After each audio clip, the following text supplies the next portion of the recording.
790,186 Malaysians that have been blacklisted and prevented from leaving the country were PTPTN defaulters in 2017. Assalamualaikum warahmatullahi wabarakatuh. I bid to our respected lecturer Mr. Shamsuddin Abdullah and my dearest friends. The statistics that I have mentioned before were stated by the Director General of Immigration Department, Datuk Seri Mustafa Ali, in the Star Online about Malaysians that have been blacklisted and prevented from leaving the country in 2017, with the biggest group was among PTPTN non-defaulters, with 447,819 number of defaulters in total. I believe PTPTN is well known among students who further the studies in universities, colleges, and other higher institutions.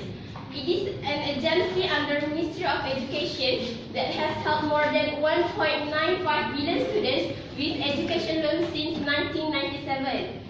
Why students opted for PTPTN loan? Because they got no other option and it is easy to apply. However, I advise all students to avoid PTPTN because its system contains riba and it burdens the students. For my first point, students should avoid PTPTN because its system contains riba. The prohibition of riba has been mentioned clearly in Surah Al-Baqarah, verse 278, which means, O you who believe, give out what remains due to you of interest if it should be the reverse. PTPTN charge 3% administrative cost, which is clear and also agreed by most scholars that it is related to riba and lies under riba nasiya. Nasiya means delay or wait. So riba nasiya can be defined as interest on loan, whereas the interest is actually a surplus or extra amount of interest as a reward for waiting due to the delay repayment. So the 3% of should avoid PTPTN is because it can burden the student. Can you imagine that at a very young age of 24 or 25, many fresh graduate students are already burdened with use that around 10 to 20,000 ringgit, and that was only on education loan. What about the other loans such as personal loans, car loans, and so on?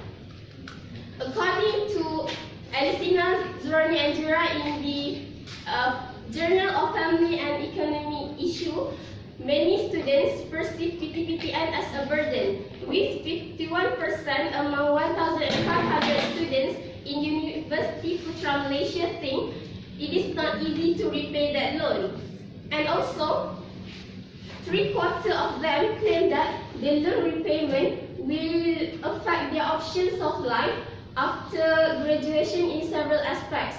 For instance, the loan repayment will delay them from buying cars, buying house, and also getting married, because all of those things also require them high cost. On top of that, students need to start pay off their loan 6 months after graduation. What will happen if they ignore or they fail to pay off their loans? Then they will be issued with a series of notices and reminders, and then they will be blacklisted and also be barred from leaving the country. In addition, the government also has recently started blacklisting PTPTN non-defaulters on CCRIS. CCRIS is Central Credit Reference Information System, which is a system that stores financial information about Malaysian borrowers and often used by banks to determine if a good or bad borrower.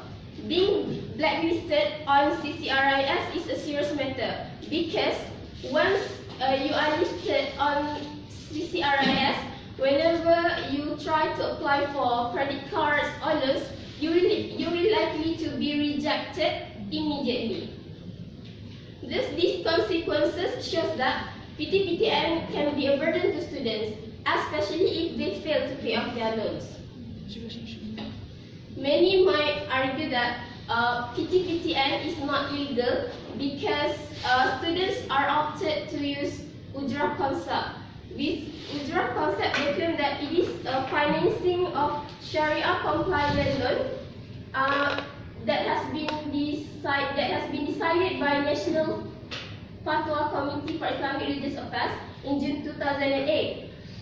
And also with just only 1% charge on ujrah, PTPTN was minimally non-profitable and not burden the students.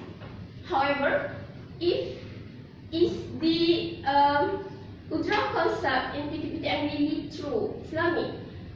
Obviously no, because the charge on ujrah must use the actual cost and cannot become based on the percentage of the loan, even though it's just 1%.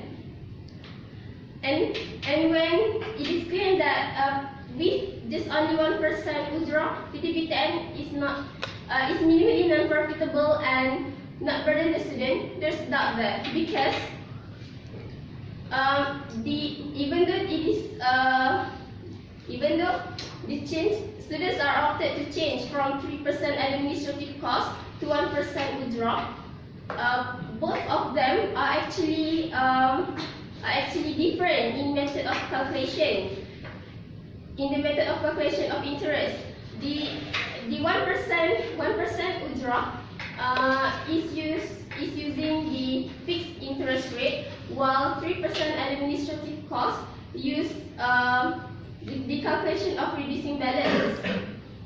Let me show you the calculation for the fixed interest rate.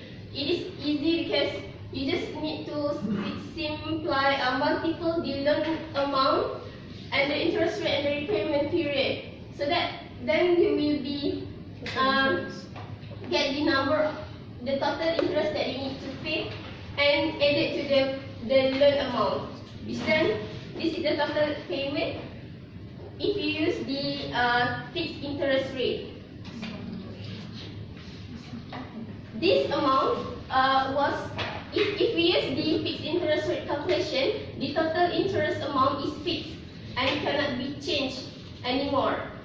So even if you want to settle the repayment of PTPTN loan in just 1 month, you still need to pay this total interest. If we use the reducing balance calculation, it is different because reducing balance calculation used the interest is calculated based on the remaining principal. So if you pay more each month, then the interest for the next month will be lower. Not like the fixed interest rate whereby your interest will be still the same each month. If it is true that PTPTN try to minimize its profits and not burden the students, why did they use fixed interest rate calculation rather than they use reducing balance calculation for the 1% ujrah?